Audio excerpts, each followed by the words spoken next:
Question number 39 करेंगे अब हम। क्वेश्चन 39, क्वेश्चन नंबर 39 में बताया हुआ है कि a company issued 5000 shares of 10 each eight A premium of 2 पर शेयर, यानी इशू प्राइस हो गई 10 प्लस 2 यानी कि 12। Payable 5 on application, 5 on allotment, balance on call. आगे ये नहीं बताया कितनी एप्लीकेशन आई, तो हम मान के चलेंगे कि 5000 जितने हमने शेयर इशू करे थे पूरे की एप्लीकेशन आ गई। एप्लीकेशन 5 रुपीज की है, अलॉटमेंट 5 का है जिसमें प्रीमियम भी है, और फर्स्ट कॉल जो है बाकी बची, तो टोटल आना चाहिए 12। 5 प्लस 5 10 प्लस 2 12। इसमें से कैपिटल कितना और प्रीमियम कितना? प्रीमियम इसमें इंक्लूड है बस, तो यानी ये 5 हुआ, ये 3 हुआ, ये 2 हुआ। चेक कर लो, इनका टोटल फेस वैल्यू यानी 10 के बराबर होना चाहिए और ये प्रीमियम के बराबर होना चाहिए। क्वेश्चन में आगे बताया हुआ है कि a share holder to whom 100 share were allotted, जिसके पास 100 शेयर हैं, फेल टू पे the allotment and call money. उसने अलॉटमेंट पे पैसा नहीं दिया, कॉल पे पैसा नहीं दिया। अलॉटमेंट पे कितना नहीं दिया होगा भी ध्यान से देखो, 100 इंटू 5 करेंगे। शेयर होल्डर को इससे कोई मतलब नहीं होता है कि वो प्रीमियम का पैसा दे रहा है, कैपिटल का दे रहा है। शेयर होल्डर को तो 5 ही रुपए देने थे और वो नहीं दे रहा है। और क्वेश्चन में साफ साफ लिखा है वो अलॉटमेंट नहीं दे रहा है। अलॉटमेंट 5 की है, एप्लीकेशन 5 की है, फर्स्ट कॉल 5 की है। कैपिटल और प्रीमियम हम कर रहे हैं, हम शेयर होल्डर नहीं। शेयर होल्डर को नहीं पता इसमें से प्रीमियम कितना है वो कितना है, शेयर होल्डर को कोई मतलब नहीं। फर्स्ट कॉल 2 रुपीज की है और 2 रुपीज के हिसाब से नहीं दे रहा है, यानी 200 हो गया सिंपल। यानी आपको यहाँ पे कॉल देने में अमाउंट इससे निकालनी है हमेशा। उसके बाद कहा है शेयर ऑफ प्रॉफिटेड, हमें जनरल एंट्री पास कर, फिर ये रीइश्यू कर दिए गए हैं तो बात की बात है। हम जनरल एंट्री करेंगे, जनरल एंट्री का फॉर्मेट बना लो।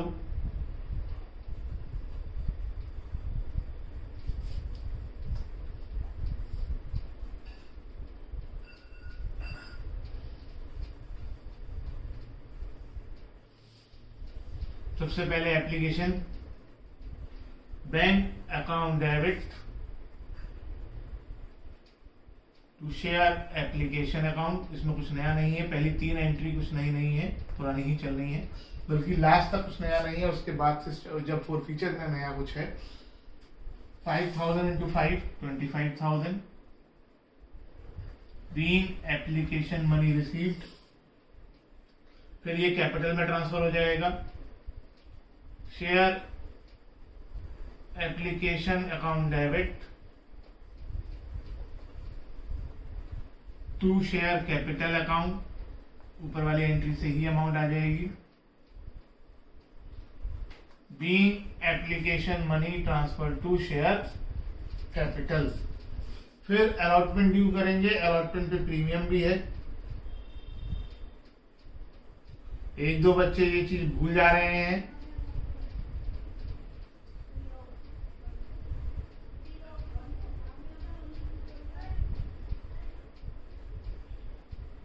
प्रीमियम हमेशा कैपिटल के साथ आता है, ये आपको बताया गया है,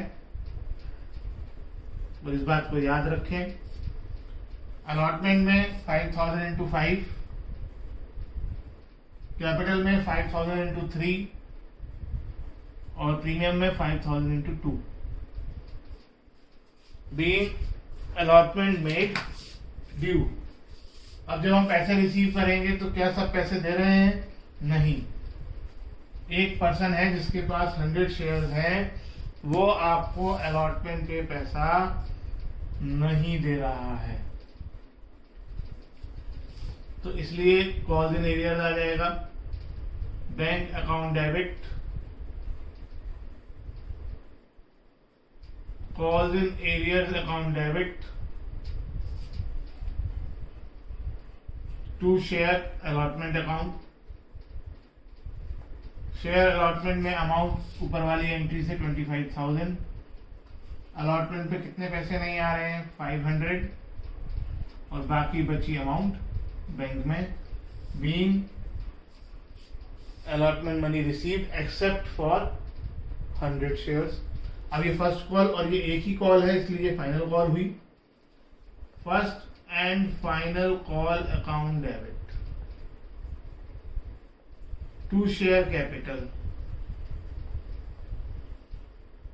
being first call made due 5,000 into 2.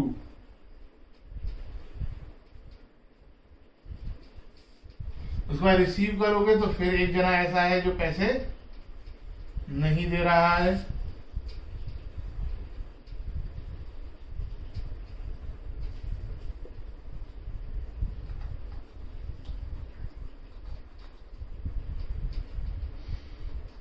Share first and final call. Share first and final call में अमाउंट ऊपर वाली एंट्री से. फर्स्ट कॉल में किसका पैसा नहीं आ रहा है, 200 रुपीज नहीं आ रहे हैं. बाकी बची अमाउंट बैंक में being first call money received except for 100 shares. अब क्वेश्चन में कहा गया है कि इन 100 शेयर्स को फोरफीट कर लो. तो जब फोरफीट करेंगे तो शेयर कैपिटल अकाउंट डेबिट होगा, ये तो फिक्स है. अब इस क्वेश्चन में प्रीमियम भी है, पिछले क्वेश्चन में भी था जो मैंने आपको भेजा था एक दिन कल. लेकिन अब आपको ये डिसाइड करना होता है कि प्रीमियम इस एंट्री में आएगा या नहीं आएगा. तो मैं फिर याद दिला देता हूं, प्रीमियम अगर रिसीव हुआ है तो वो नहीं आएगा, रिसीव नहीं हुआ है तो वो आएगा. और सिंपल तरीका है, आप प्रीमियम के नीचे देखो कि कॉल्स इन एरियर्स है या कट लगा हुआ है. अगर प्रीमियम के नीचे कट लगा है तो वो एंट्री में आएगा, और प्रीमियम के नीचे अगर टिक लगा हुआ है तो वो एंट्री में नहीं आएगा. तो प्रीमियम के नीचे यहाँ कट लगा है, इसका तो वो एंट्री में आएगा. और कहाँ आएगा, हमेशा कैपिटल के साथ.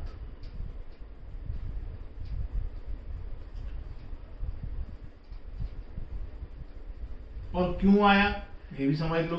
दो रीजन है. एक तो इसकी अमाउंट कॉल्स इन एरियर्स में इंक्लूडेड है, तो जब क्रेडिट में कॉल्स इन एरियर्स आएगा उसमें हम ये अमाउंट दिखाएंगे. इसके अंदर प्रीमियम भी है, तो क्रेडिट में अगर प्रीमियम की अमाउंट आएगी तो डेबिट में भी आनी चाहिए. दूसरा, ये प्रीमियम हमें रिसीव ही नहीं हुआ है और हमने एंट्री करी हुई है to security premium reserve account, ये मानते हुए कि प्रीमियम आ गया है. जब ये प्रीमियम नहीं आया है तो उतनी अमाउंट हमें प्रीमियम में से कम करनी होगी. अगर आ गया होता तो बात खत्म हो गई होती, बाकी एंट्री पहले की तरह ही रहेगी.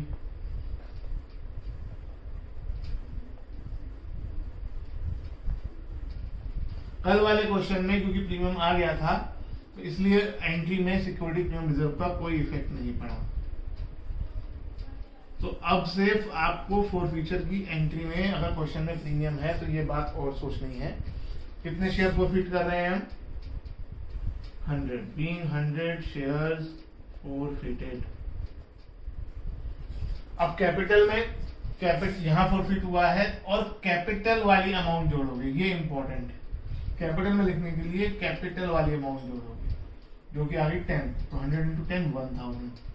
प्रीमियम में जिस प्रीमियम के नीचे कट लगाई हुई, प्रीमियम एक से ज्यादा स्टेज पे हो सकता है. मान लो एप्लीकेशन में भी प्रीमियम होता तो एप्लीकेशन वाला प्रीमियम यहाँ नहीं आएगा क्योंकि उसमें टिक लगा है.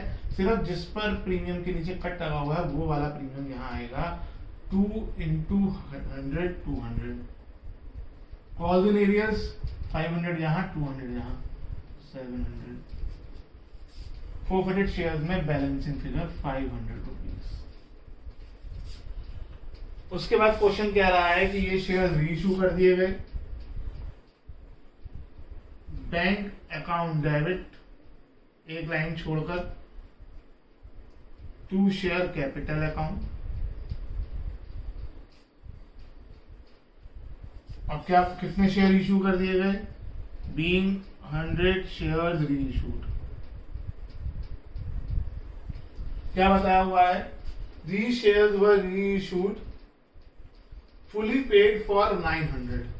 अब अमाउंट तो एक है और एक फुली पेड है, तो 900 पर शेयर नहीं है पहली बात तो,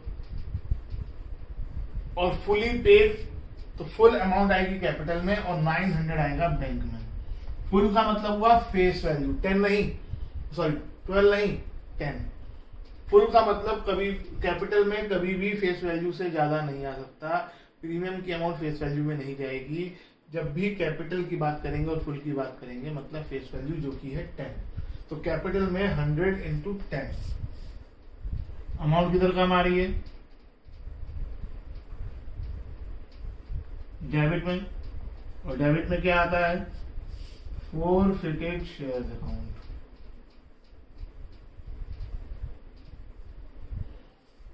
अब लास्ट एंट्री करेंगे, forfeited share account debit to capital reserve. Amount कहां से आएगी, इस एंट्री में 500 क्रेडिट हुआ है, इस एंट्री में 100 रुपीज डेबिट हुआ है, तो क्रेडिट में से डेबिट वाला माइनस हो जाएगा, बचेगा 400 जो कि लास्ट एंट्री की अमाउंट हो जाएगी। तो इस क्वेश्चन को आप पूरा कर लेंगे।